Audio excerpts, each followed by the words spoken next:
and welcome to the Vox Cascadia podcast. My name is Chuck. We're back again with y'all, and I got my buddies with me. Connor, how you doing? I'm doing good, Chuck. Just grinding away at knocking out some Into the Dark terrain. So I have been feeling very dusty and covered in plastic shavings. With us, per usual, we have Tyler. What's up, buddy? How, how are you guys doing tonight? Doing pretty good. We also have a guest with us tonight, and his list of accolades is quite in depth, so bear with me here. So, number one ITC player for Kill Team in 2023, winner of the Tampa Open, winner of Nova Open, New York Open 1 and 2, winner of this year's LVO, winner of the most recent Tacoma Open, third at the World Championships, and representing America at the World Team Championships coming up, we have Adrian Bonvento. Hey guys, how's it going? Thanks for having me. This is fun. Yeah, Adrian, thanks for coming on. We were all together with you in Tacoma a couple weekends ago, and we're excited to have you on and introduce you to our community that hasn't been able to meet you in person. Yeah, absolutely.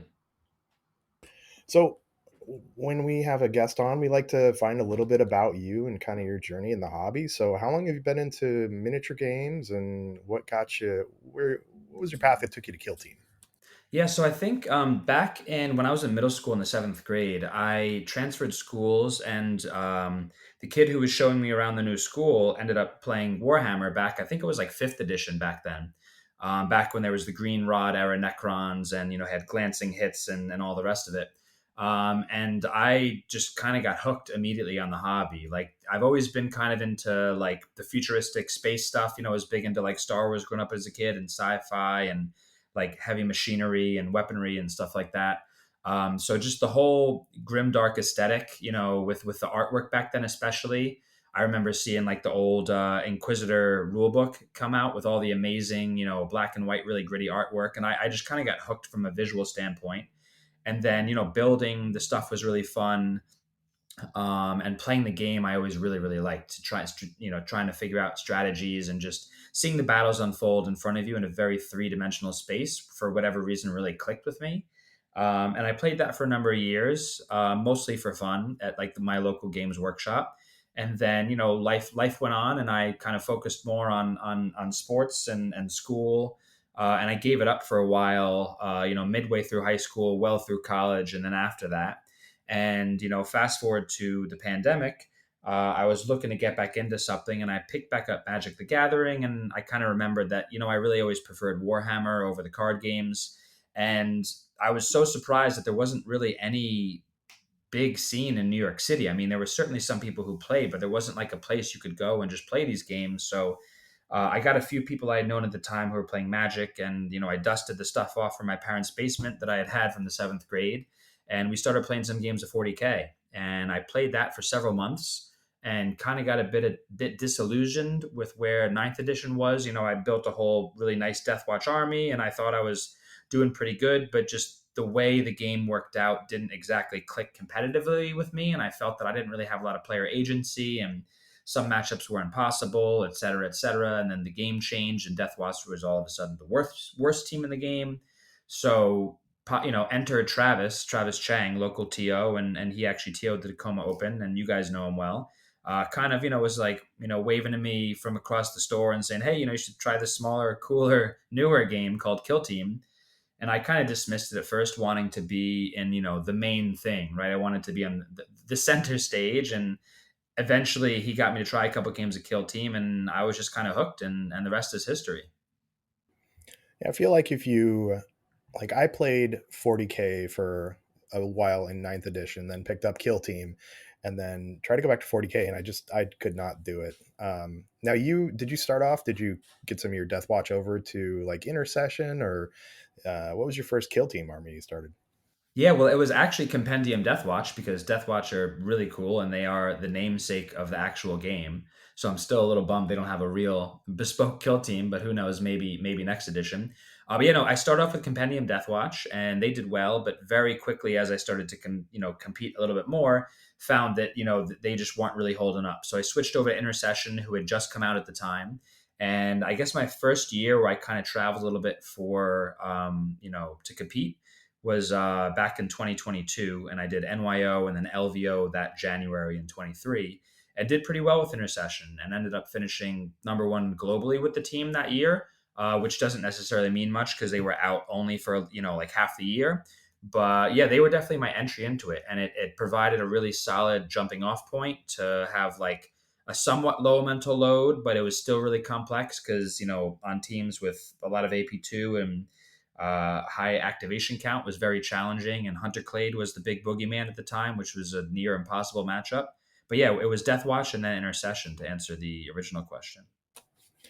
Well, Connor will be excited to hear that that Admech was the boogeyman because he's our resident Admech lover. Always and forever. It was such a great 3 months when they were the most broken team in the world, and they rightfully got nerfed. But yeah, I very much enjoyed that time period. Yeah, I did not. I lived in constant fear, and it was a struggle just to barely scrape out some wins against that team. So, and then you, for most of your Reign of Terror for last year, you were on Orcs, right? Yeah, so then I switched going into the beginning of what was it? The beginning of 23. I was like, I need a new team. I kind of did Intercession, but I'm kind of reaching the limits of where they are. I tried Corsairs for a bit and had a ton of fun playing them, but they just were so fragile and such a glass cannon, and they felt like a tightrope walk the whole time. So if you made one mistake, it was pretty bad, and if you made two mistakes, that was probably the game. So that didn't really click for me from a play style standpoint. And then I was like, I have these Kommandos lying around. They seem really cool. The sculpts are awesome. They're halfway painted. Let's finish them out. And I just started getting the reps in with them. And they just really, pretty quickly, like after a month or two, just started to click. And I just fell in love with the team, both from a lore and a visual standpoint, but also from like a competitive standpoint. The way the team played just like really spoke to me as a player. What was the style of them that you liked? What was the one or two pieces of the team that you just love that you maybe missed since you moved on from them? Well, I think they had a lot of tricks, right? So they had a lot of they were almost like the Mario of Super Smash Brothers. They didn't do anything amazing, but they did everything well. So they could shoot pretty good, they could fight pretty good, they could move pretty good. They could save actually surprisingly well with their durability ploys. So they were just very, very flexible. And if you gave a specialist to Choppa, all of a sudden he could kill somebody in melee and blow him to bits with the gun. So that was really cool to have 10 or 11 specialists running around the board. But mostly, I think it was the sneaky git, which I really liked, just the ability to sort of identify a key terrain piece or part of the map and just kind of impart your creativity in terms of how that lone or multiple operatives, fast forward a few months, would impact the state of the game. And then I also really liked how durable they were. So not only would you have a guy out front kind of scoring points and putting your opponent under pressure early, but he's not just a guardsman that's going to fold at the first sign of a stiff breeze. He could likely take a hit, dish out some more, and then still be a problem for your opponent. So it was a team that I felt put opponents under early pressure, and had a lot of backup to that. You could have a really strong second wave of offense in addition. And then as it just kind of worked out that year, that as I got better with the team also just started getting better. They benefited hugely when they released the new TAC Ops, the updated Seek and Destroy. They benefited a lot with the new mission changes. They benefited a lot with some of the rules in Into the Dark. So there were all these changes to the game itself that weren't targeted at orcs. When you gained an extra CP, for example, all of a sudden now you could sneaky get multiple times and still have room for just a scratch turn one and maybe something else. So it was kind of this whole wave of momentum where I was coming into my own as a competitive player in 2023, and the team was good and getting better. And they didn't really have a horrible matchup at the time, which was pretty cool. Where do you feel that they're at now? Because when you won LVO with them this year, early in January, that was before they got their kind of like last nerf, right? Yeah, well, they had already received one series of nerfs, basically being like, only one sneaky git, if I remember correctly. I think at World Championships, it was still up to three, and that was pretty busted, and also really annoying in the mirror. But at the time LVO came around, they had gotten their first series of nerfs, but I still thought they were in a great competitive place. Currently, I don't know. I think they still pose some problems for a lot of teams because they really are that durable. But any team that can guarantee a lot of crit damage, or even teams that get lucky on the crits, you'd be surprised how quickly they fold when they're not able to scratch those crits. So I would still say they're good, but I'd say right now they're more along the lines of a fair team, especially since the bomb squig now only detonates an engagement range, and it's not just a move and a blow up; it has to be a charge. So I'd say they're in a good spot, but I would not put them in contention for anywhere close to the top of the game right now.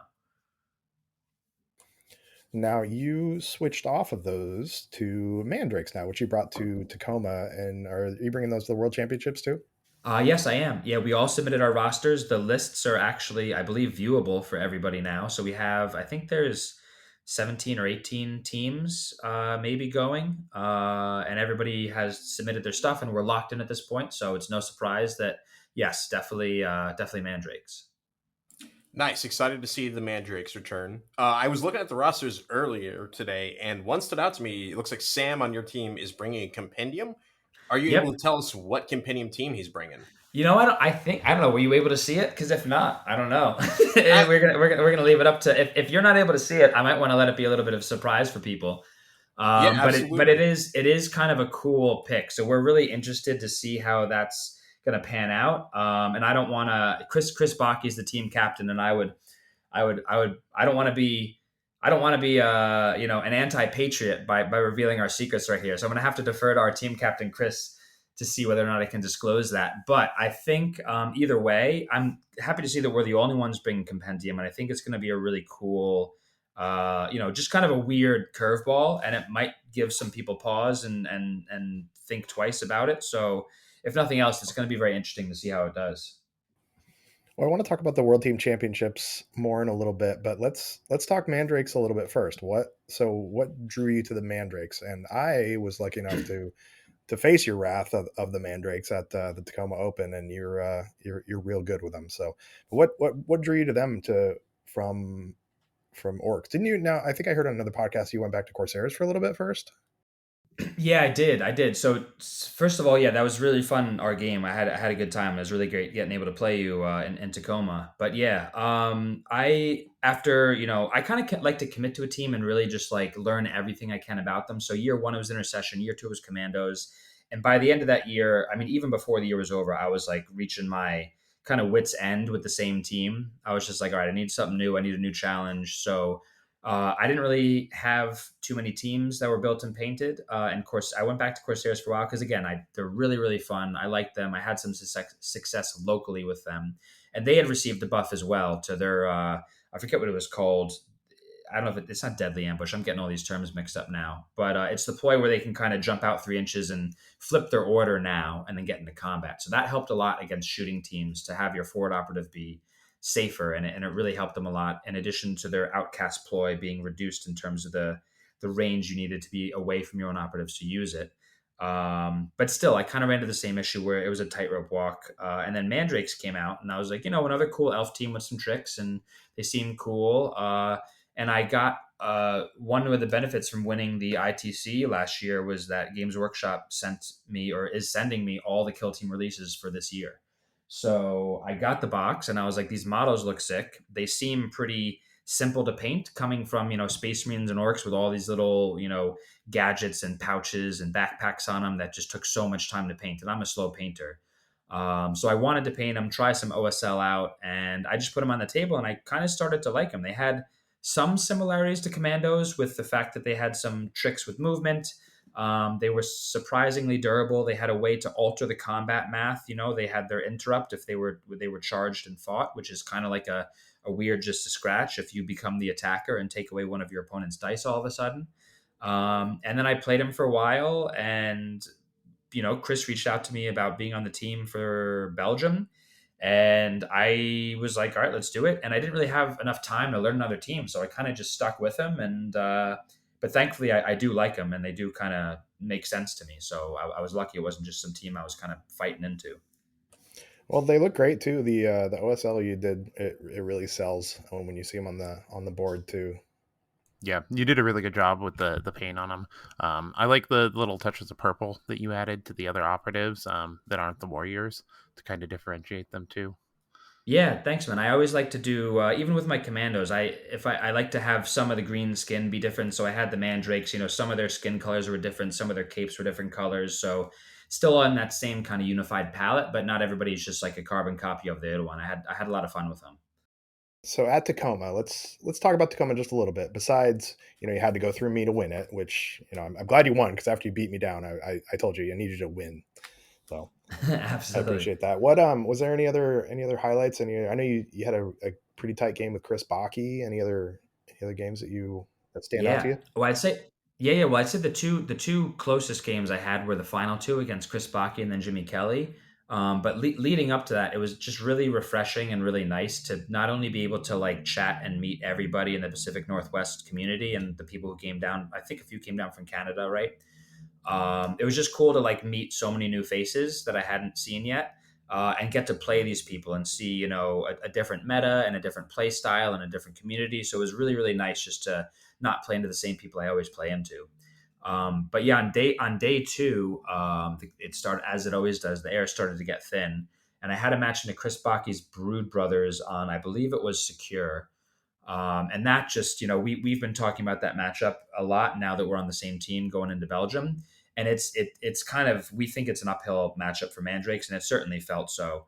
I mean, his patriarch with a few guys behind to sort of just like, babysit it, one to absorb all the damage and then the medic to pick him up if he ever got killed is just kind of impossible for the Mandrakes to deal with. They don't really like teams where the melee operatives are super tough. So they struggled into that because one elf can't kill them, and then all of a sudden they're down an elf at very little cost to your opponent. But it was a really, really, really cagey match, and I went down hard early. I think he held me to 2 primary points on turns 1 and 2, maybe even 3 as well.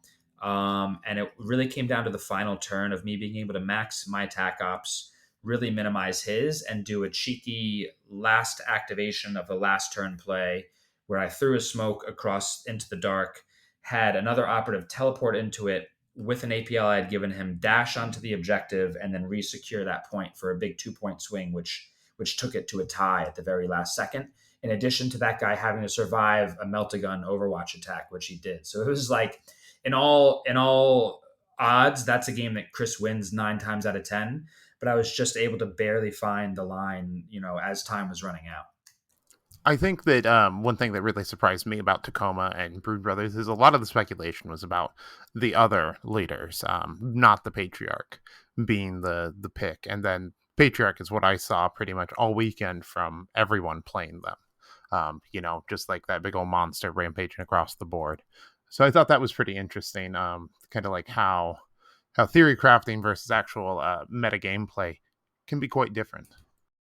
Yeah, no, 100%. I think that was, I agree. I think most people were thinking prior to that, like you take the guy who wins you the initiative, or in theory does every turn. But the more Chris played it and the more and more people play it, I think you'll see that there is really a case for every leader at certain points in time, which is really refreshing, for the design of a team. Because sometimes you have a team where it's like, look, you never take this other option because it's never optimal, et cetera, et cetera. But there are there are arguments to be made for each of the Brood Brothers leaders, which is really nice. Yeah, when they were first previewing the rules, that was definitely something that I know me and a couple of the other guys in the Pacific Northwest were very excited about because we all very much like the idea of like rosters within the teams. So having just options is nice because most of the time, like you said, it's just like which gunner do you bring is the only real difference in the team. But then you mentioned there in that match against Kelly, you had the smoke grenade. That smoke grenade seems to be pretty infamous of the Mandrakes. Do you think that's going to be getting touched sometime soon? Because I know there's a lot of people calling for readjustments, if not outright nerfs for that team. Yeah, I think it's an interesting one. I think if anything should be touched first, maybe it's the leader's ability. I mean, maybe not. The leader's ability to take a tangent for a second is a bit like kind of a crapshoot. Like sometimes he'll make his 5 up just a scratch. Sometimes he won't. Sometimes he'll deny people's activations. Sometimes he won't. So maybe making that a bit more like guaranteed, but less, like less amount of times, like maybe it's once per turn or twice per game or something, might might be less oppressive for your opponent and also more predictable for you as a player.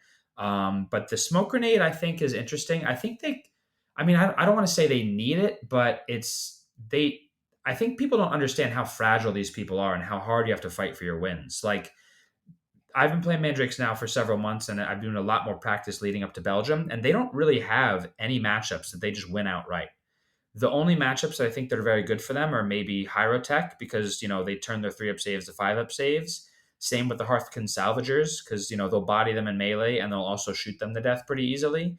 But other than that, every matchup seems pretty even, and I think that the more people play against Mandrakes, they can find ways to counter them. Denying them key teleports, playing around Shadow, things like that. But the smoke grenade, while it certainly can be oppressive to teams who are, specifically shooty hordes, who don't have melee threats, who cannot deal with obscuring, which is really only, a handful of teams. I think Mandrakes probably do need it because otherwise, whoever you stage far forward, you lose the initiative and you've just lost an elf. And you can't really lose elves before they do something. Otherwise, you lose that game. I think that like elves just being hard and very frail, despite hitting hard, is kind of like one of their signature things. I do think that mandrakes are definitely a big boogeyman at the moment. But like you said, once people kind of learn their tricks and you kind of know what to expect, I think it can be a winnable match. But like at the very top level of play, it becomes so tight that they have a lot of tricks to be able to pull that stuff out, I think. Yeah, especially in the late game too. They really, really come alive turns 3 and 4. Like in my final game against Jimmy Kelly, I think he held me to 1 point on the primary, turns 1 and turn 2.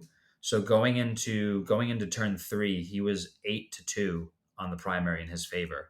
And somehow I was able to really swing it around with extra APL and late game positioning and getting the kills then. So they definitely really come alive in the late game, which is cool for a team. It's like feels like how cults would come alive in the late game, but obviously in a completely different way. But they really ramp up in power as the game goes on. But yeah, I think the reason I still like playing them is because they aren't as fragile and unpredictable as Corsairs because they have some reliability in terms of their rerolls for melee and shooting, and they have some reliability in terms of their defensive dice, and they can heal themselves and they can charge from conceal. So they're just a little bit more durable than your typical elf team, which I think is what they need. But as far as the tier list goes, I would not put them anywhere near S tier. I'd probably put them, high or mid A tier if we're kind of going from the traditional outlook in terms of teams' power levels right now in the meta. So what do you think you would do to the other elf teams to kind of bring them up to where mandrakes are, or like to a more competitive level?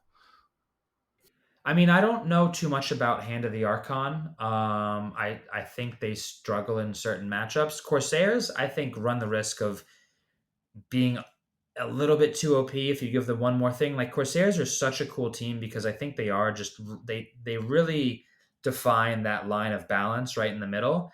And if you've ever played against Corsairs, when they get all their dice rolls, they feel ridiculously like overpowered in a way because they're just looking at anything and they want it to die and it dies. So if you were to give Corsairs even more reliability, I think you'd run the risk of them being maybe a problem. But I don't know. The other elf teams who are we talking about here? We have like I Blades said, of Hand of the Archon, I'm Cain. not really sure. Yeah, Blades of Cain are another one which I haven't really tried too much, and they have a lot of complexities. So for me to talk about what they might need in terms of balance, I would just be kind of guessing at this point.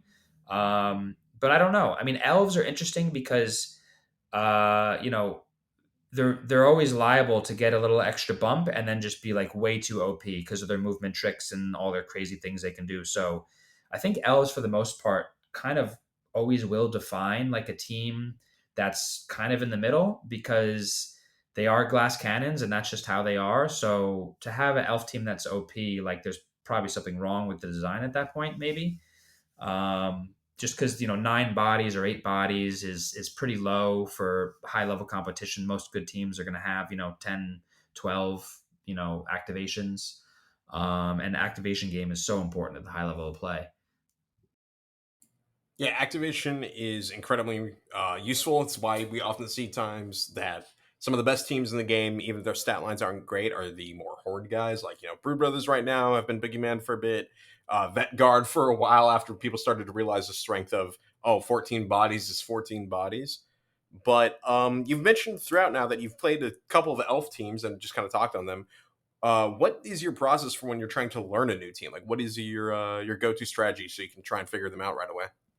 Yeah, I'm kind of just I like to play. I like to visualize things. I mean, I can read the rules 5 times in a row and I can still forget things and it doesn't always click with me. So to see it actually play out on paper not only helps me remember and learn my own rules, but also my opponent's rules. Like if my opponent has, a big, Phobos, for example, who have a bomb that they can place and then detonate, and it's a 3 inch radius. It's a 3 inch radius, so it's I guess a 6 inch, diameter.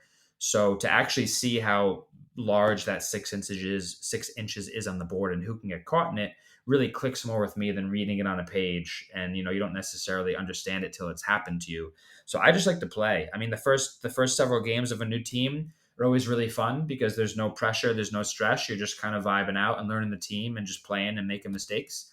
But yeah, I don't play at all on TTS. I'll review the rules online, of course, but it really is just getting the reps in for me, to be honest. No, that makes sense. I'm very similar. Just playing the game is often extremely fun. That's why we're all here after all. But I was very jealous of you when we were talking about it on the Friday evening. That you said you can just like get on the subway and within 20 or 30 minutes be at a game store to get some games in. How many times do you think you play like in that on average in like a week or so? Yeah, well, I actually am very fortunate to have in my neighborhood. There's the Brooklyn Strategist, which is probably the biggest source of kill team playing in all of New York City, and it's a 10-minute walk from my apartment. And I just came back from there before this, playing against Travis, doing some prep for Belgium. So, I mean, we have a pretty big community on Discord, and you can message, the community almost any day of the week and you could get a game. Like someone will be available. So on it really depends on my schedule and what I'm training for. Like leading up to a big event, if I have the time, I'll try and get like at least one game in a day. I mean, when I last year when I was really chasing it with Commandos, I could potentially do 7 games in a week. One game a day, or I would do a few days where I'd do 3 or 4 games and then take a few days off and do 3 or 4 games. So it really depends on what my goal is and how much time I have. But that's really the only limit because there's such a big community here that if you want a game, you can find a game. That's really cool. It's really hard to understate how important reps are for getting a team down. I know when Greg was out here and we were prepping for events and stuff together, um, we would play 6 games in a week, stuff like that. And I don't think I ever felt sharper than when I was playing those teams and that many games with him. Yeah, no, 100%. And I think the most important thing about that is not only like, just kind of learning your own rules. So you don't even need to glance at the book while you're playing a game, but also during a tournament. And especially as you're progressing further in the rounds, with an undefeated record, there's a lot of fatigue that sets in. There's a lot of, mental stress. There's mistakes you can make. So just having like a lot of stuff kind of like just ready to go, and you're not like learning or figuring things out or trying to remember rules on the fly. Like it just makes your whole mental load over the course of a tournament that much easier the more prepared you are. And you've also run a lot of scenarios, and you've run this certain matchup 3 or 4 or 5 or 6 different times and tried all sorts of wacky things, and you kind of know what to do when the scenario happens. So yeah, I mean that's like I think the most important thing about this game is just getting the reps in, practice, practice, practice. See, now I, on the other hand, do the exact opposite. I had a whole 4 games in with the Brood Brothers, and it was a horde team, which I've never played before I went to Tacoma. And I still had a better record than Connor. So that's what's the important piece. Who finished higher overall, I had Chuck? a better record. That'd be I had a me. Oh, better record. Record shots Schmeckle. fired. Shots fired. Yeah, no. I mean, the reps are obviously paying off for you since you've won pretty much everything. So yeah, that's awesome. And then this past weekend you were in San Diego for the WTC prep, right? Yeah, so I flew out to San Diego and met up with Jimmy and Chris and Sam and Kellen, and we all crashed together. Jimmy was an amazing host, and it was so great that he was able to host us out there, and he had a really cool space for us all to play Kill Team, which we hosted the tournament at. And we, for 3 days, we just ran practice games. We practiced the pairing process. We theorized about what matchups would be good and how it might go. And that all culminated in a 3-round tournament on this past Saturday. And we basically ran like a little mock tournament. So the 5 of us were on Team USA, and we had a series of challenger teams come take us on one at a time in the same exact format as we'll run in Worlds. And yeah, no, it was a great time. We learned a lot, had a lot of fun, and just like Tacoma, it was really great for me to be able to interact with that whole community down there. And I had met some people prior to LVO, but I hadn't really had a chance to talk to them as much or just kind of hang out because it was a much lower stress situation than LVO was. But I mean, if you guys are curious, I can run you through the whole process in Belgium in a nutshell, or I don't know if you want to get that deep into actually how it's going to work in a 5v5 format versus the typical 1v1 tournament format. Yeah, I would love to hear that. I have a quick question for you though. So, did you leave Tacoma, fly to New York, and then fly back to San Diego? I did, yeah. This summer's been pretty crazy for me. I've been basically for 3 months this summer, like June, July, and August. I only am home in New York for 2 or 3 days max every week. So every week I'm flying somewhere on a Thursday and back on a Sunday or a Monday, whether it's Warhammer or work. So I've it's been pretty crazy, but yeah, I flew back from Tacoma, had a couple days, then I flew back to San Diego. I'm here, and Thursday I'm flying out for work. I come back from work, I have a day, and then I fly to Belgium for a week, and then I come back for a few days, and I fly somewhere else for a week. It's pretty insane. What do you do for work as well that's also requiring just as much flying as Kill Team? Yeah, I'm a freelance filmmaker, so I'm an independent filmmaker specializing in professional motorsport. So I make movies about race cars, basically. So like right now, I'm filming for a team that races the brand new Aston Martin Vantage, but it's basically outfitted completely for the track. It's based off the road car, but it's always been a passion of mine since I was a kid. I've been a fan since I was really young. But yeah, I'm fortunate enough that that is like my full time day job. I fly around the country and around the world, and I film all sorts of cars racing around circuits. Man, that is so fucking cool. I don't know how we have never talked cars before. Cars were like my first real love, like when I was a young man. I think I spent like all my early 20s kind of like getting a lot of the underground drift scene going in the Northwest and stuff like that. Oh, that's I'm awesome. so about it. One of these days I'll get back into it, but you know, cars are so expensive. Makes Warhammer look like Yeah. nothing. Oh no, it's a rich man sport for sure. It's I mean it all started when a bunch of rich people were like my car can go faster than your car, and then it just kind of evolved from there. But it is extreme. It takes an extreme amount of money to race these cars at a high Do level. you have a car that you Um, race or like that you've built or work on no, or I anything? actually No, not at all. I'm not really too much into the mechanical side of it. I'm more of the creative mind. So, I mean, I understand the stuff basically, but I am not. I can never call myself, a mechanic or a driver necessarily. I've done some racing schools and I've done some racing programs, so I understand what it is like. And I've also been fortunate enough to be a passenger in a lot of real race cars going around these circuits with pro race car drivers just whipping it. And I've been, full fire suit, Hans, helmet device, fully strapped in with a 5 point harness, with my cinema camera, trying to act as a human gimbal while these guys are just ripping it. It's been incredible. Some of the cars and the circuits I've been able to be on, and you really don't understand the power of these cars and how these drivers are able to get the most out of them until you're actually in one on the circuit. That's so cool. What circuits do you generally cover? Yeah, so for the most part, I do sports car racing, which is endurance racing in nature. So races that last anywhere from 2 hours up to 24 hours, like Le Mans in France, for example. Okay. And the circuits we're doing are road courses. So in Florida, we do Sebring and Daytona. In upstate New York, we do Watkins Glen. In Connecticut, we do Lime Rock Park. We're going to Road America next weekend, so that's Wisconsin, great track. We go to Austin, Circuit of the Americas. We go to Laguna Seca in Monterey, California, Virginia International Raceway in Virginia. Where else? I'm sure I'm missing a few. We go up to Canada and near Toronto at Canadian Tire Motorsport Park. That's the series called IMSA that I've been filming for a while. But I've also done a little bit of rally racing over the years, so I've been able to go to Mexico and France and travel around a bit for that. But yeah, it's mostly North America for me. So, I work at a bank when I'm not doing a podcast. What travel card do you have? Because you must have a million miles.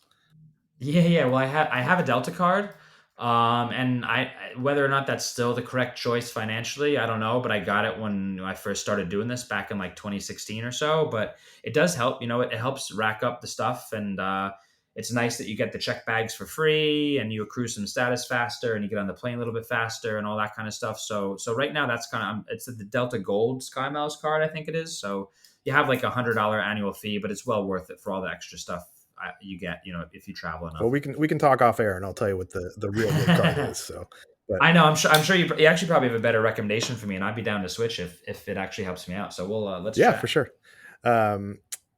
So besides all your travel for work, you did the San Diego tourney. Let's talk about the World Team Championships and how that format is. Yeah, let's do it. So basically it's I've been digesting it, and it's a little verbose, the packet, and hard to comprehend, but we've done our best to pare it down. So basically you have the five teams, the teams of five, and you come together and you do a dice roll off just like you would for an attacker defender in the game, but it's for the team. So the winner of the roll off becomes the lead defender, and they have to, the way it's worded right now, I don't know if you can choose, but the way it's worded, you have to put a team down first. So say I'm Team USA and your team, I don't know who, Team Poland or something, right? So we win the dice roll off as Team USA. So we put one of our five teams forward. So say we put Mandrakes forward. Then the opposing team gives us two options to play against. Perhaps it's, Scouts and Inquisition. We say, okay, I'm going to take Inquisition. And then what happens is the Inquisition player will choose the map that we're playing on. So they'll have five maps laid out for all of us. Three will be open and two will be into the dark. So the Inquisition player says, okay, I'm going to pick this open map specifically, and then I get to choose the mission. So I'll say, okay, we're playing secure, or we're playing capture, or we're playing loot. And then it goes back to the other team. So now it's down to the other team to put down two defenders back to back. The same process ensues, and then it comes back to us as the attacker to put down a defender. And then the final matchup is automatically decided because there's only one board and one set of teams left. And then the team that did not decide the mission in the round prior gets to decide the mission. So if that's a little bit wordy, the best way to think about it is it's kind of like an A-B-B-A format in terms of who's putting down the first team. And the team that puts down the team as the defender will always get to choose the mission. So that's the advantage there. And the team that is the attacker that is chosen by the defender to play against, they will get to choose the board. So it becomes about, which teams need to guarantee they're on loot, right, for example, or capture or secure, and which teams really want to be on Into the Dark versus open. So it's really interesting. And at the end of the pairing process, hopefully you're able to force maybe a few unfavorable matchups for your opponent. And hopefully you don't make any mistakes and choose the wrong, matchups or maps. So that's the pairing process. Then all the five games run exactly as normal Kill Team games would. And at the end of each game, the scoring system is interesting. It's kind of a sliding scale. If you imagine that it's kind of like a tug of war, right? And the score right now for the game is right in the middle. And as if Team USA gets a very favorable score, like they win by 10 or more points, the scale slides 10 points in their direction. And then Team Poland, for example, ties a game or wins by a couple points. It slides a little bit back into their direction, but it's kind of an overall point differential thing, whether or not the overall round is a win, a tie, or a loss. And even the tie has a bit of wiggle room. I think there's an 8-point span where it's still considered a tie, not just, exactly even on points. Does that make sense to everyone? I feel like that's a lot to digest, but I tried to do my best to explain it in a concise fashion. No, that tracks, makes sense overall. I like the imagery of like tug of war. That's a good way of like helping visualize that, at least for me. Right. You mentioned there's five people on the team, and we know you've got Mystery Compendium because I can't view the list unless I pay to VCP, and I don't want to pay for that right now, so we don't know. We got you on Mandrakes, but what are the other three guys bringing for the team then? So we have Chris Bach is bringing Brood Brothers. Jimmy Kelly is bringing Wormblade, and Kellen Foster is bringing Scouts. So we have Brood Brothers, Mandrakes, Scouts, Wormblade, and Compendium. Nice. That's very interesting. Yeah, I'm Yeah. really excited to see what that compendium ends up being. I mean, who knows? I don't know enough about BCP to know. This may be public knowledge, but but I'll keep it a secret as long as I can. yeah. I think Kellen with Scouts is going to be real frightening. I had to play him at Tacoma with them, and that was very fun, very delightful. But he whooped up on me. Yeah, scouts are in a pretty good place right now. I think they play an honest game, but they do stat check a whole lot of teams, and having that extra body and those blades like that, I mean, it just opens up a whole world of possibilities. And they are one of the few teams that really does like a full roster because they have, they can flex really hard into certain matchups if they want to take shotguns, knives, specialists, etc. Now, you guys picked the team. Did you guys pick the team first and then just basically everybody decided what they wanted to bring based on what they were comfortable with? Or was there, was there any conversations about like, hey, maybe we should bring X team because they're higher up in the meta or they're a good counter to a lot of teams? I think it was probably a bit of both. I mean, we never wanted anybody to play a team that they weren't comfortable with just because they were meta. But I think we are in a fortunate place where everybody's playing a team that they enjoy and like, and they also all have their strengths. So I think we're in a good place. But yeah, no, we'd never want I would always rather go to a tournament with a team that's lower down on, the quote unquote tier list, but somebody's very good with them. Because at the end of the day, what I love about Kill Team so much compared to other games like this is the fact that player skill and player agency is still so much more important than, the team's power level or perceived power level because a good player can win an impossible matchup with a compendium team if they're good enough. Hey man, that's the thing that really like appeals to kill or about Kill Team for me. It's that expression of skill being the ultimate decider in the game. When it comes to top level, there may be some like small meta stuff and things like that factor in, but ultimately it's player skill. Yeah, 100%. I mean, that's what I love about it too, and that's what drew me to this and away from 40K. Do you know anybody on the team? Did they have any teams that they were waffling on, maybe thinking about bringing and flexed into another one last minute? Like was Kellen locked into Scouts or was that post data slate? Yeah, I think Scouts was definitely a post data slate call. I don't think anybody would really consider Scouts seriously prior to the data slate. They were suffering pretty hard. I mean, I know we had some Scout diehards who got the nice benefit of them getting better, kind of like what happened with me with Kommandos last year. But no, Kellen was maybe considering novitiates, I think, because he'd been doing pretty well with them. But once Scouts came out and he started to play him, I think we were just like, we got to take him. Chris, I don't really know. I mean, Chris is crazy. He plays so many different teams at a much faster rate than I can comprehend. So I think he could almost take a whole number of teams. I know he did very well with Pathfinders for a while, and I think Pathfinders would do very well on these open maps that are in the map pack for WTC. But at the end of the day, it hurt his soul to play that team. And Wormblade, sorry, not Wormblade, Brood Brothers, it really, really clicks with who he is as a player. And he just absolutely loves piloting that team, which is a really dangerous combination when you have a team that is very good and a player that really enjoys playing them. Well, he played Blooded and Vet Guard for quite a while, I believe. So that's kind of a natural progression for him too, right? Yeah, 100%. I think the way the team is designed just clicks with how he prefers to play, which is great. Of the three teams just mentioned, which of those is like your personal favorite? I kind of like how they're each, a nice little like trifecta of differences within them, and you can kind of tell what people prefer based on other teams they play.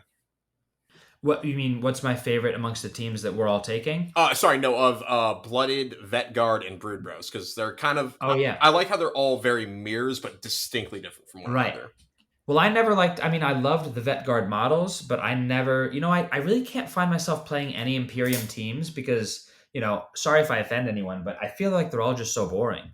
Like their rules are just kind of like we shoot, but we shoot better. We get to reroll ones, or we have more AP weaponry, or like, it's just a lot of rerolls and a lot of reliability. Whereas like all the Xenos teams have fun, interesting rules like movement tricks and teleporting and forward deploying, and like Corsairs with their extra, free dash and their free mission action, and Drukari with like the way they power up after they get kills. Like so obviously I'm a little bit biased. So Scouts and Vet Guard to me are a little like meh, just kind of more straightforward. Well, I guess you said scouts and blooded. Blooded are cool. I won't lie. I love a team that just loves to murder, and the fact that they can shoot into combat and kill their own guys is so thematic. However, again, still just kind of a version of guard, although I do love the Ogren.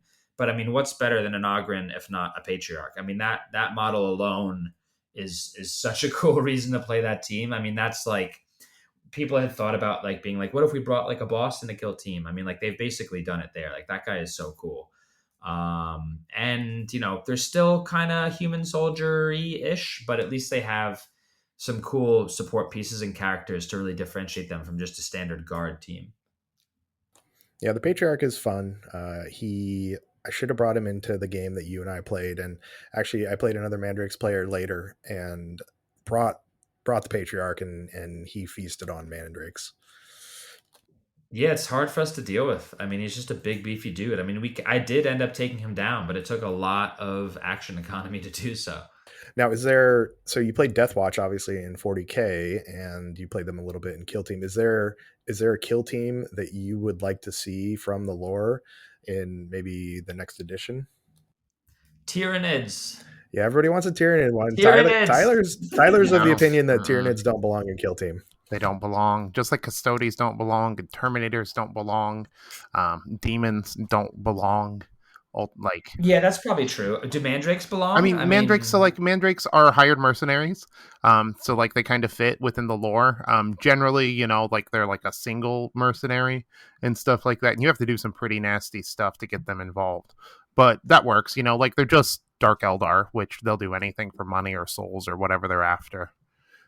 That's fair. That's fair. I think it'd be cool to see some sort of tier in the kill team that revolves around a single lictor and maybe a few support pieces. I just feel like, but the thing is, even if they don't belong in kill team necessarily, like how can they not be in kill team?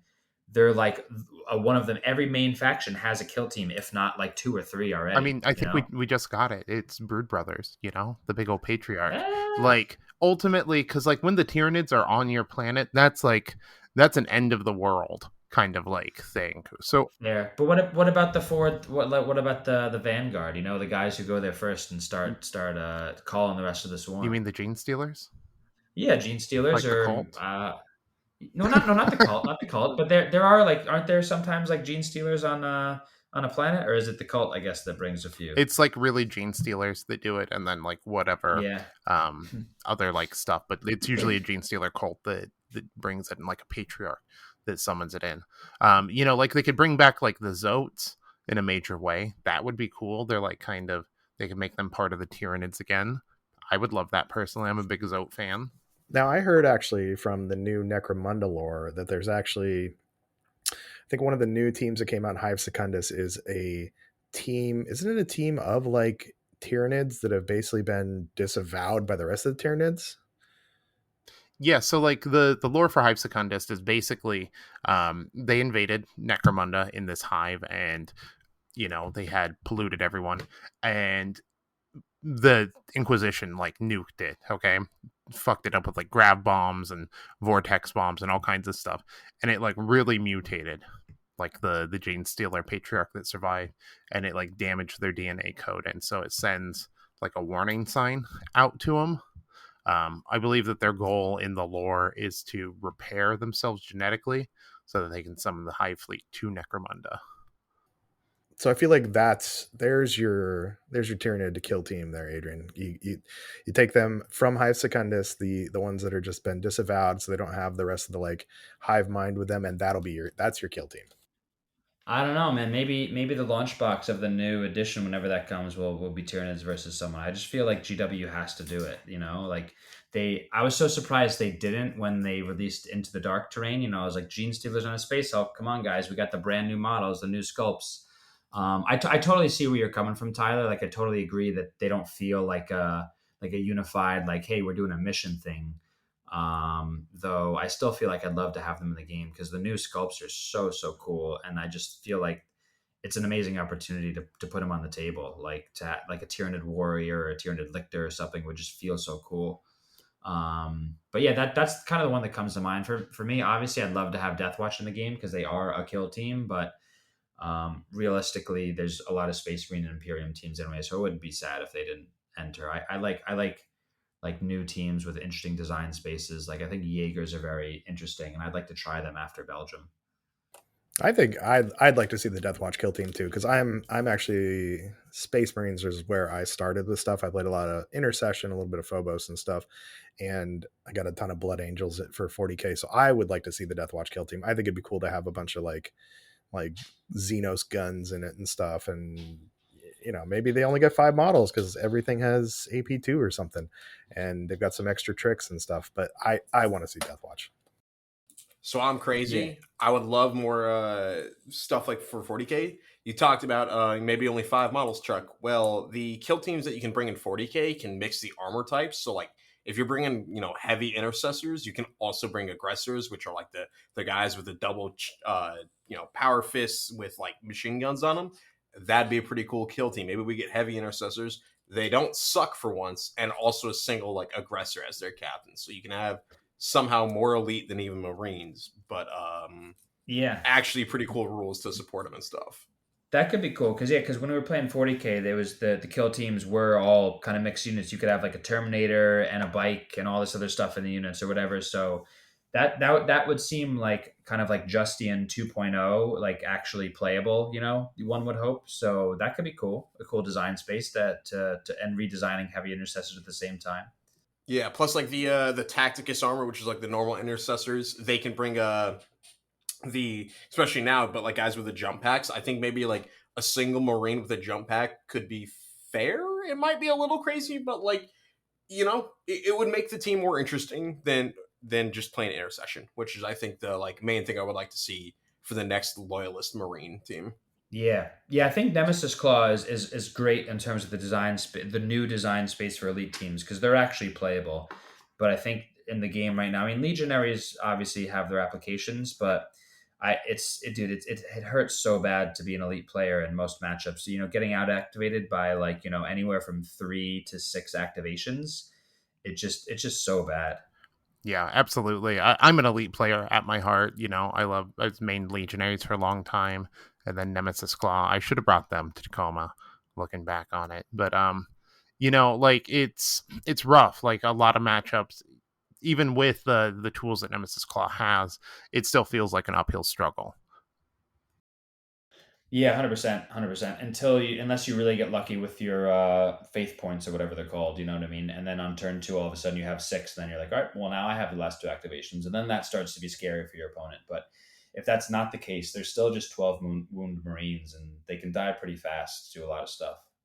Yeah, those are I think the prescience tokens is what those are. Um, do you, Adrian? What do you think would help other elite teams? Do you think they need ability to stall people out like the Nemesis Claw have, or do you think they need like changes to Overwatch potentially? Yeah, I think changes to Overwatch could help. I mean, that might run the risk of impacting some other matchups in a way. So maybe like only elites get the changes to Overwatch potentially. And maybe it allows you to do something more than just shoot someone. Maybe it's like an extra dash if you want to get back behind cover, if you haven't been able to shoot someone or something like that. But yeah, reworking the Overwatch mechanic for elites could help.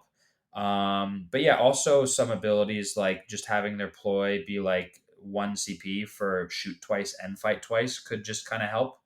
But yeah, some of the things that Nemesis Claw have, I think, really shore up those weaknesses.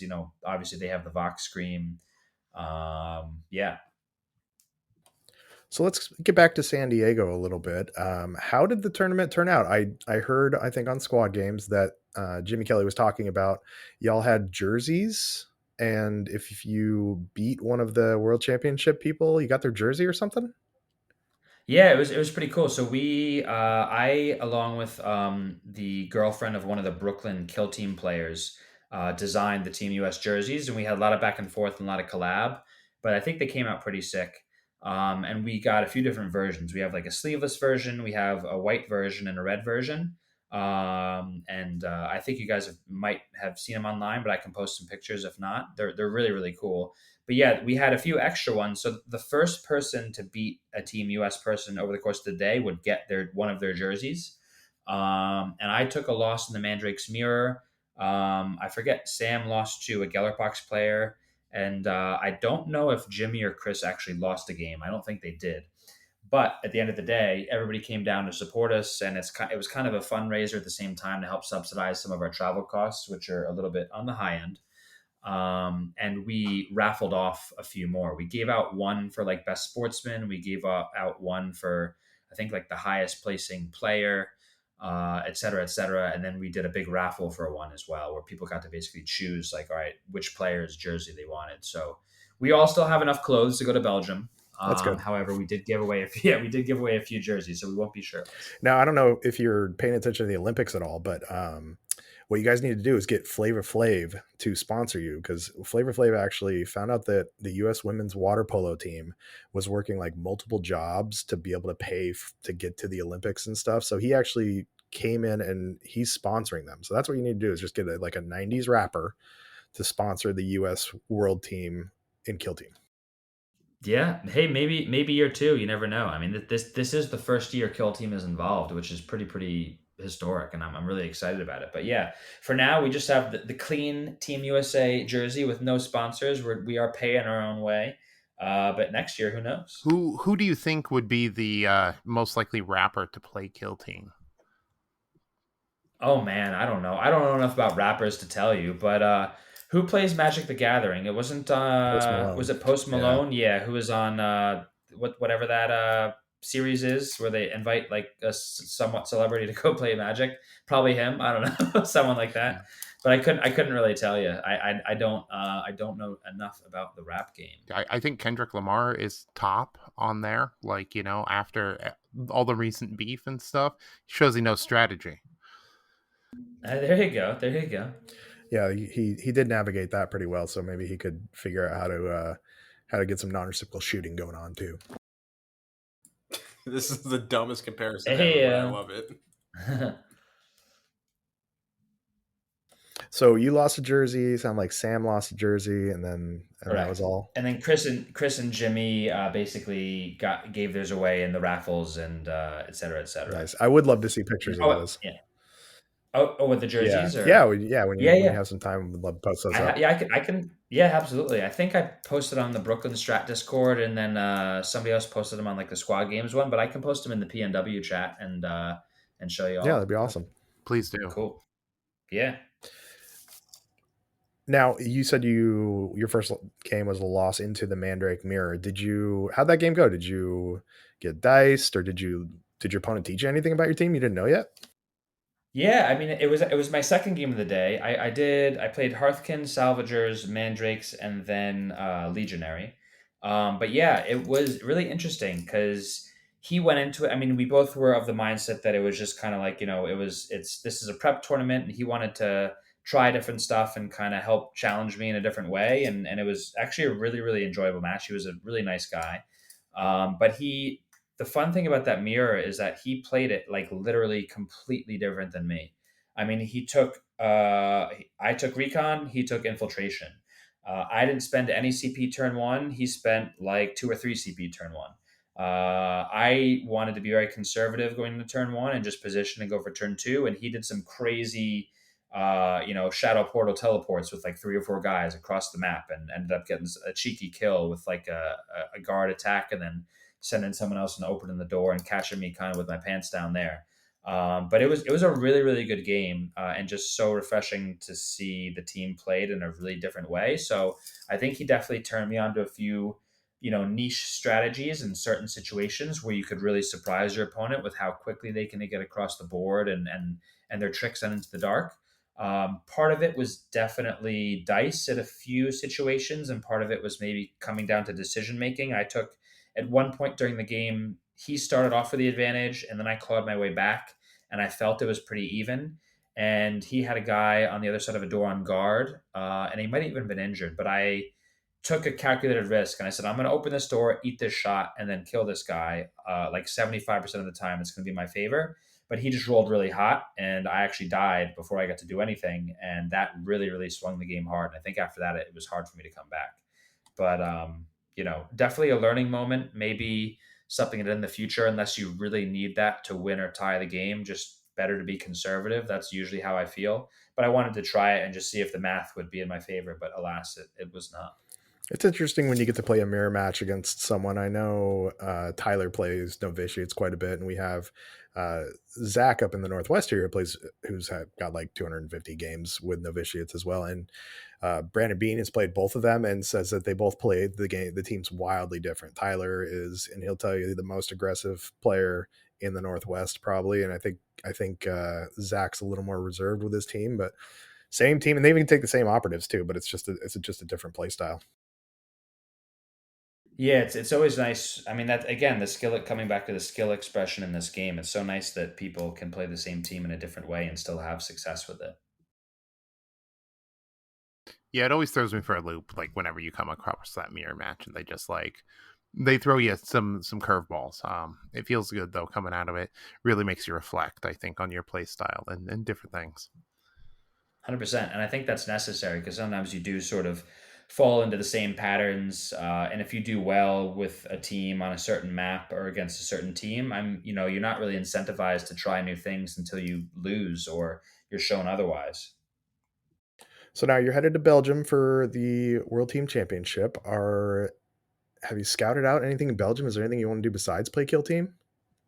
I mean, definitely drink some good Belgian brews. I'm a big fan, big fan of the Belgian ales and all the Trappist brewed stuff, and I like a smooth, like nice traditional Are they beer. one of those? Are they So one of those warm beer countries? I don't know. I feel like that's something that it's more in the UK, and even then, that's not necessarily all the time. That's just I think those are cask ales or something like that. But no, I not that I know of. Not that I know of. Is there any? You gonna try some? Isn't that where French fries came from? Is Belgium?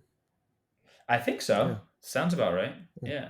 I mean, we'll eat good. We'll drink good. I think we're obviously there primarily for the tournament, but we have, let's see, we get there Wednesday morning, so we'll have Wednesday, Thursday, Friday. We'll have 3 days on the ground before the tournament to sort of get some practice reps in and run some more pairings, but also get out and see the sights. And it's in a town called Mechelen, which is about a 30-minute train ride from Brussels, if I remember correctly. So we'll see what's going on there, and we'll maybe hook up some other fellow international kill teamers, and go see some museums, drink some brews, check out the local scene. Yeah, should be fun. I've never been to Belgium before. I do actually speak French, which will be a good skill to have on the ground.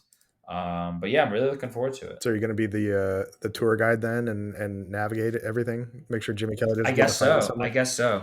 Yeah, yeah. At the tournament, it should be fine because everybody should probably speak English, so everybody will be fine. But yeah, around the city, I'm sure it'll help to speak French. I'm not sure which part of the country speaks the Flemish Dutch as opposed to French. As I understand, it's kind of down the middle. But I assume we're close enough to Brussels for there to be some French there. I feel like in Europe everybody speaks two or three different languages, and we have at least myself have a very tentative grasp on English as it is, anyways. Yeah, that's probably true. That's probably true. And then how many games will you play over the course of the tournament? The tournament itself is 4 games on Saturday and 3 on Sunday, so 7. Do you like So same as Yeah, Tacoma. do you like that format, or would you rather have it spread over 3 days, or I think I kind of liked like LVO this year was 3 days, and it not only helped you just be a bit more sane each day, but it really helped like build up the significance of the event, and it felt like a lot more official, and it felt like a lot more prestigious when you had 3 more days and more rounds. So I think a 3 day event, especially for the World Team Championship, could be cool. And especially if everybody's flying in from all over, an extra day, I don't think takes too much out of people's schedules. But yeah, 4 games on one day is always a challenge. I mean, when you're getting around to that fourth game, like your brain's always fried, and especially depending on like how much time you have in between rounds. I'm not sure if we'll have much time in between rounds, and that can be pretty tough when you finish a game. Have 5 minutes and then have to go right back into it for the next one. yeah, I liked the LVO format a lot, where there was 3 days of 3 games, and it allowed you to get out and do stuff too. And we were starting Yeah, 9, done by 5 too. yeah, that's true. That is true, and that's also true if people are traveling to another country that they rotate every year. So I think it would be interesting for them to consider. Though it is the first year for Kill Team, and maybe realistically, we don't have enough actual teams signed up for that to make sense. You'd end up playing people more than once, or it just wouldn't make sense for the actual, logistical format of the tournament. For 40K, I assume they're on a 3-day schedule because they usually are anyway, because they have so many people going. Did you hear about the gossip in 40K at Tacoma? I have. Oh, yeah, briefly about the last round. The guy who won it was like cheating the whole time or something. Yeah, he basically got like 8 yellow cards or something too, and then eventually I Yeah. think he got enough backlash that he's giving up his title and all the glory that he got from it. But Yeah, there's so much, man. There's so much cheating that happens in 40K. It's another reason why I like the kill team community. I mean, there's stuff that goes down here too, but it's a lot easier to catch, and a lot easier for you to like be aware of in game. But yeah, it's just like the way the game is designed, the things that it encourages, and the fact that there's so many things going on and so many rules just allows all this stuff to happen, and you just hear about it all the time. yeah, I think the majority of the cheating that happened in that 40K was basically his list wasn't correct because they'd made some data slate changes on the orc team that he was playing for 40K, and Yeah. he was just kind of fudging it for most of the tournament. And then and I think from what I've heard, he's actually like known for being, as he calls it, a sloppy player. But Yeah. yeah, that's a bummer because we haven't even heard anything about the Tacoma Open on like Games Workshop socials. I think because of that.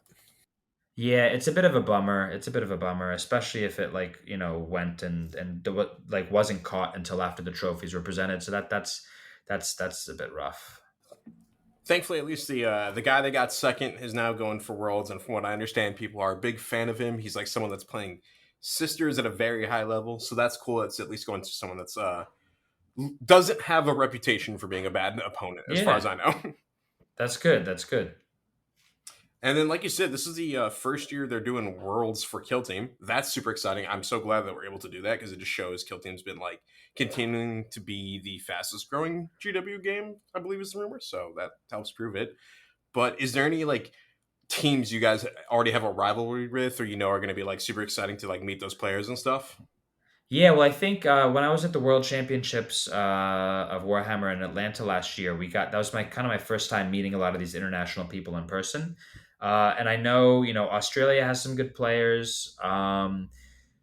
Spain obviously has a really huge kill team scene. Poland has some good players. I mean, all these countries have good players. We met some good French players who we played. We played some people from Peru, which is really cool. But there are some countries coming. I believe what is it? Germany and the Netherlands and who else is Italy is sending a team, and I haven't met any of those people, and I have no idea about their local scenes and metas. So I think that'll be really interesting to just get to meet new people and see how they view the game and what level they're at over there compared to us in the U.S. But yeah, I think in terms of rivalries or potential, I think teams that'll be at a high competitive level. I think us will. I think we have a good shot. Poland, Spain, Australia come to mind. I think France have some good players too. Other than that, I just don't know enough to say who has a shot at it.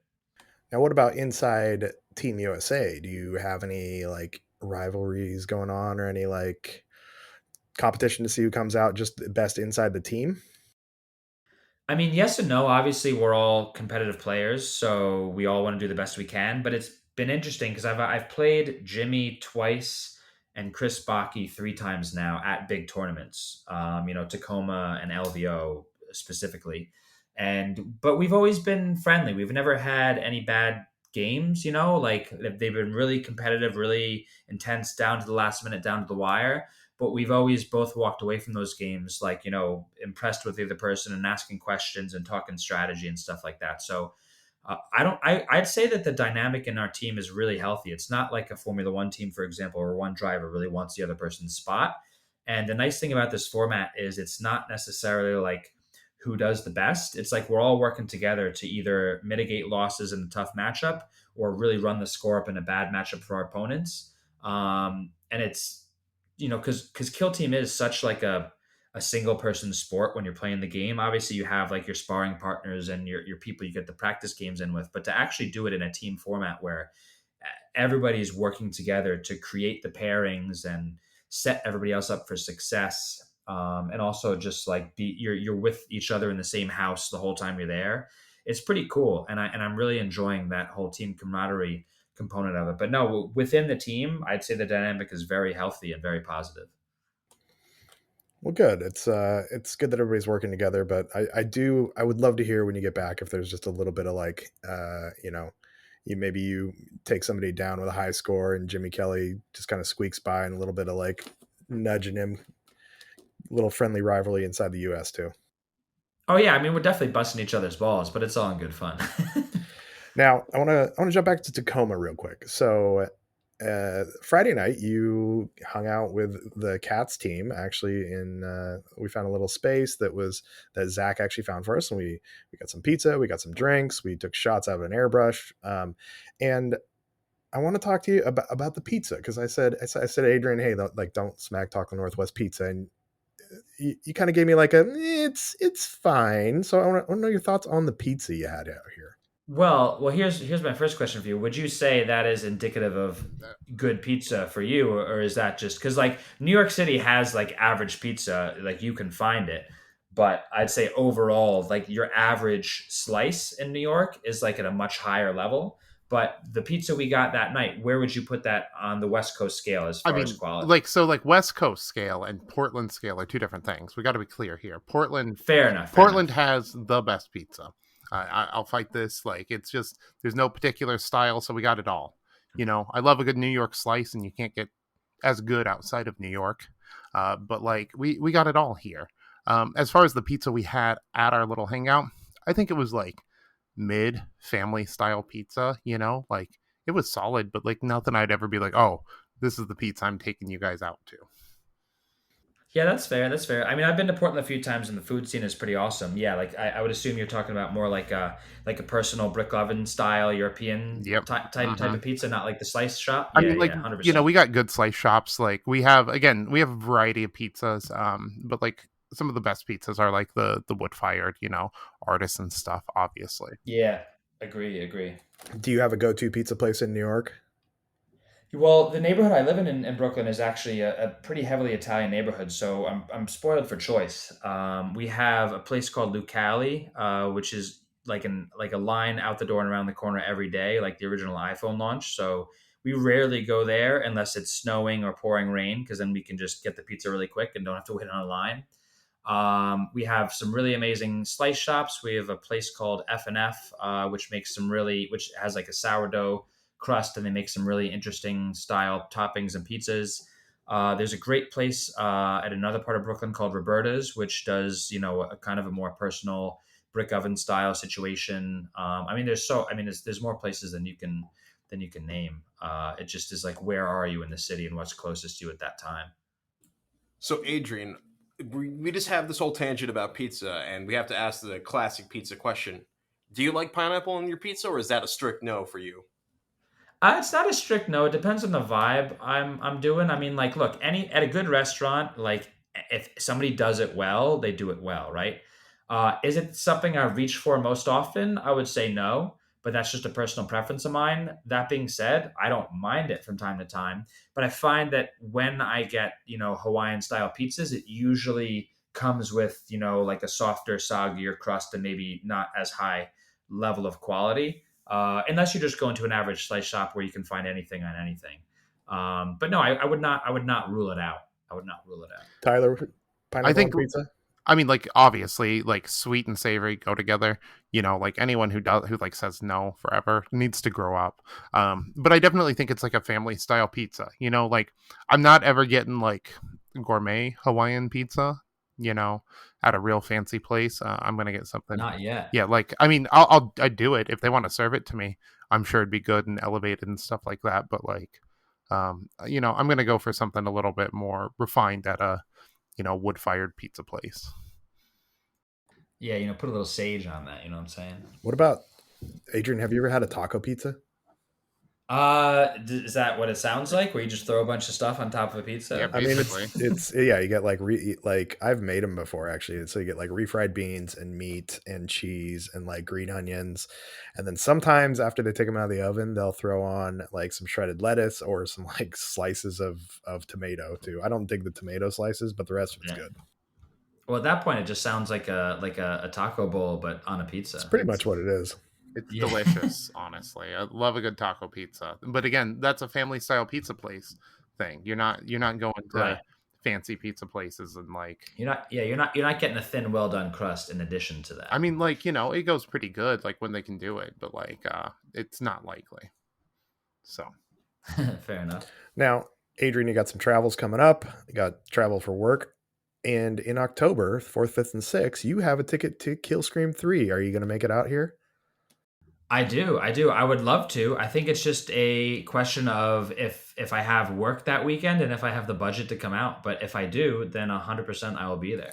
Well, we can talk some more after, and I'll get you that good mileage card so you can get you get that Absolutely, bonus yeah. miles. Get the miles, Yeah, right? Tyler. So when he's out here, what's the pizza place you would take him to? I mean, so if I'm going to recommend anyone who's coming out here for Kill Scream, if you want to do like one kind of like little like field trip, get some pizza, visit one of the best hobby stores around, you're going to take the train out to Beaverton. You're going to go to Tammy's Hobbies, and then you're going to go to Maya Rosa Pizza right over there. And like, you're going to have an excellent time. You're going to eat possibly the best pizza you'll ever have in your life. And then check out, like, again, one of the best hobby stores. It's not like Warhammer kits.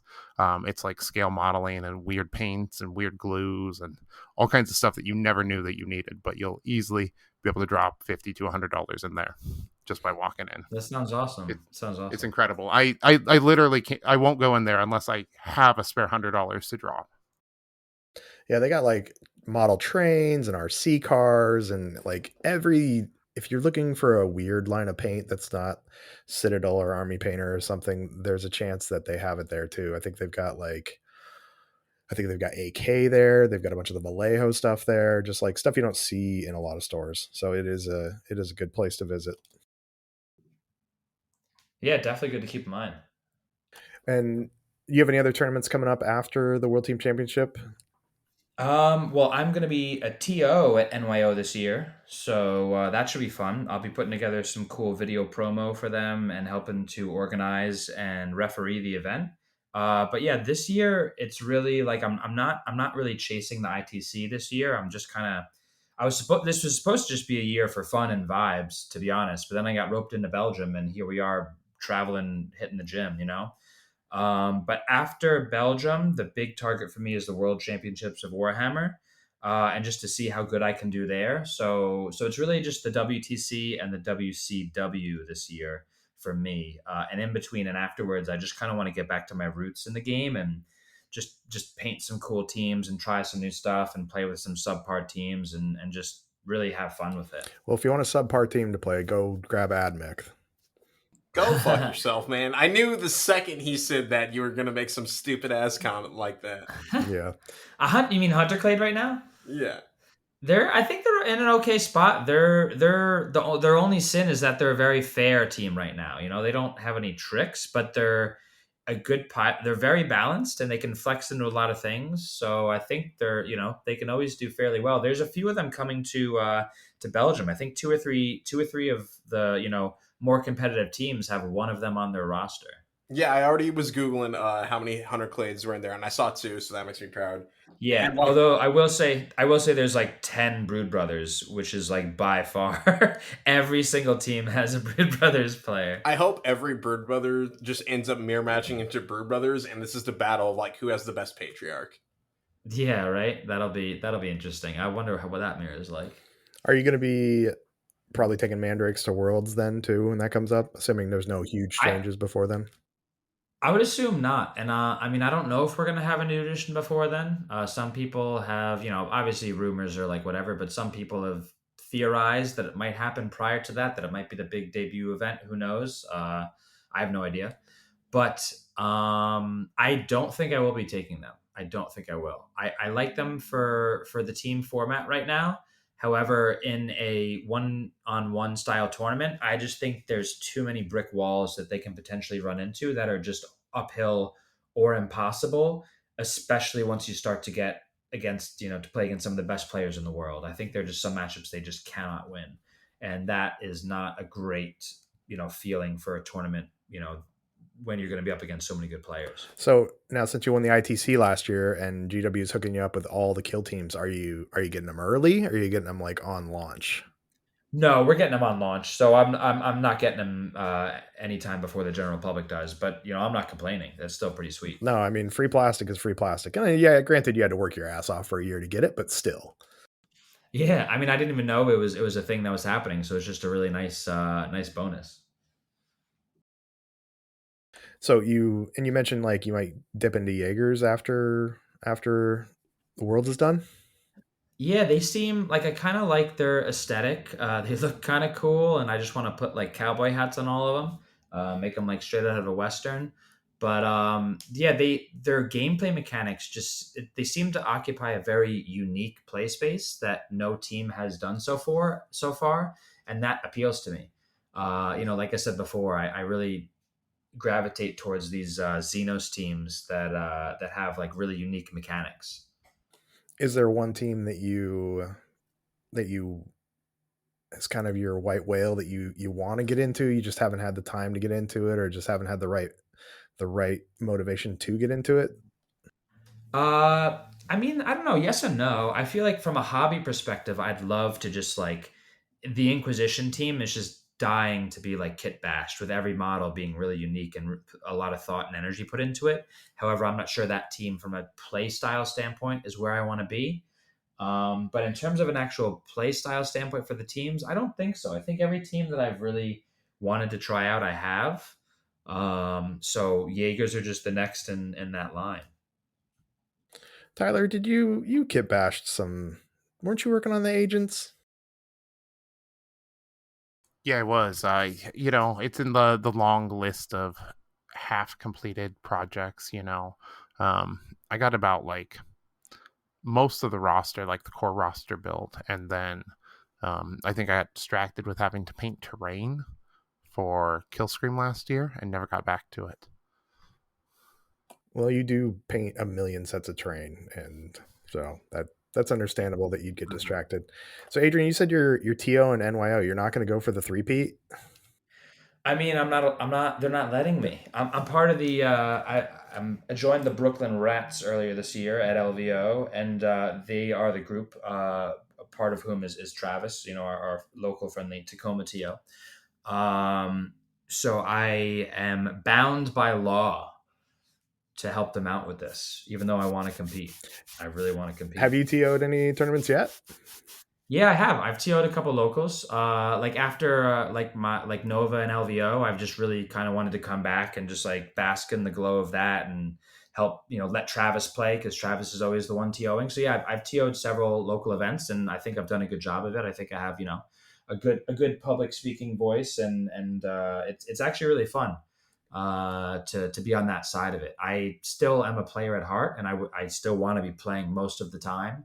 But TOing events it's just nice. It's a little bit lower stress, especially in the smaller local tournaments. You just get to observe games and kind of joke around with people a bit, and you can just kind of see the event from a bird's eye view. Whereas when you're in it playing it, you almost like don't look up and don't breathe for 2 hours. And then you're like, where did all the time go?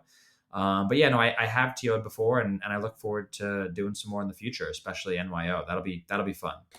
Yeah, Connor and I have both kind of spread our wings a little bit this year into the TO space. Tyler's been doing it forever, and he's kind of in the Travis mode where he hardly gets to play. So Connor and I have been doing some more TO in this year. It's interesting. It's a different perspective on the whole tournament. Like you said, your head's down for 2 hours, and then you look up and like, where am I?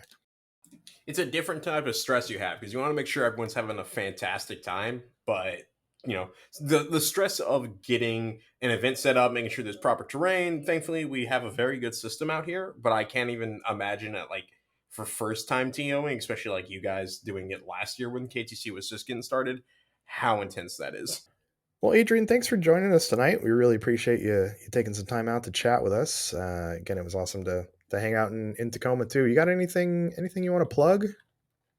Yeah, I mean, obviously the New York Open. If anybody is available and wants to come to Manhattan to play some kill team with some of the best players on the East Coast, we'll all be there. Should be fun. Should be fun. Yeah, and that's actually I think that's one of the latest golden tickets you can get before Worlds too. I know we've got at the beginning of the month in October, 4th, 5th, and 6th, we've got Kill Scream here in Portland, Oregon. You can go to cascadiatabletop.com and get tickets there. And then the NYO is, I think, the 26th and 27th of October. Correct. Yeah, the 26th and the 27th of October, which will be fun, and that'll be a golden ticket event as well. And the only other thing I wanted to mention, I guess, is if we were talking a bit earlier about my day job and the motorsport filmmaking, if anybody here is or listening to the podcast is interested in cars, I did make a really, really cool hour and 15-minute long racing documentary. And it's on Amazon Prime. If you have a Prime subscription, you can watch it for free. It was pretty cool. It won Best Film in the International Motorsport Film Awards. We had it in movie theaters across the country. It's streaming now, and I did the whole thing as a team of one. So it's really like I'm watching a it project tonight. of passion and love. And it's called Rookie Season. If you want to check it out, rookieseasonfilm.com will give you all the links where you can watch it, or you can just type in Rookie Season and Adrian Bonvento on Google and let the algorithms do the rest. Oh man, I'm watching that tonight. My partner, Yeah, dude, let me know what you think. my partner's out of town for some work, so I've got like nothing on the books except for this. So I'm watching that tonight. I'm super stoked, man. Hell yeah, man! Let me make sure you have a good pair of headphones or a good pair of speakers, because the in-car audio is pretty awesome if you like some good machinery. Hell yeah, will do. I'll turn it over my Awesome. big old stereo. So Hell yeah. Well, that's awesome. Yeah, I know when we were talking at Tacoma, you'd mentioned the filmmaking piece, and I never got a chance to actually corner you and say, "Hey, where do I find your stuff?" So I'll check that out for sure too. You said rookieseasonfilm.com. Rookieseasonfilm.com. Yeah, that'll have the trailer, all the links to the services, the platforms you can watch it. Amazon's probably the best and the easiest, but we also got it on Google Play and Apple and Tubi and whatever else. Nice. We'll make sure to get that in the show notes if Yeah. anybody's looking for it as well too. Thanks, guys. Appreciate Yeah, that. Tyler, where can the people find you? you can find me at Lowbrow Minis on Instagram, and then dicethrower.bigcartel.com for all my shirts. I am about to drop a new shirt and jacket and hoodie and stuff like that. I've been doing mock-ups today for that, so check it out. I think it's my best design so far, so I'm super stoked. That's the sisters one? Yeah, the sisters one. Look, I know, I love that art. That art looks so cool. Yeah. I just saw a picture of the jacket, and that looks badass. Dude, I think the jacket is I was looking for like an extra thing to throw in, because it just didn't feel like a complete collection, and I was like, this jacket, like a nice windbreaker, very now, Yeah. So I might have to pick one of those up for myself when they drop. hell yeah, man. Yeah, those look really cool. I'm excited to get some of those. At least one of the shirts, but I might go windbreaker too. So Connor, what about you? Span away on everywhere, of course. Yeah, the sister design is very excited, and I'm glad to be getting even more merch from Tyler soon. So eventually Tyler will own my entire wardrobe. And I'm at Painting Cave Minis on Instagram, and I haven't posted in a couple weeks now that I think about it. So Connor, why aren't you reminding me? My bad. Go post that Kroot you got the other day. Yeah, I'm actually. Oh, one thing I was doing, which is pretty cool, is I have these cards for the. Have you guys heard of the color cubes? Yes, was that the thing Ninjon did a video on? He did, yeah. So I actually had a couple drinks and purchased the color cubes. My buddy Nick made me buy them. Adrian, I don't know if you've seen those, but basically it's like something that interior designers could use, or maybe even filmmakers would use it too, where you have a scene and it tells you the colors that are in that scene. It gives you like the 5 primary or like main colors that are in the scene. Right. I in theory, but I'm not visualizing. It's like a physical thing, or it's a digital. There's digital versions, but I got the physical one that's just got like 500 cards or something in it. Well, I had my buddy Nick. Sorry, go ahead. No, I just had my buddy Nick pick a random number and pick a card for me, and so I'm painting a miniature with only those 5 color. Well, basically the 5 colors are on there, and then black and white, but black is one of the colors on there. So it's a neat artistic exercise that I'm trying out. That's cool. Is it the Kroot that you're painting then?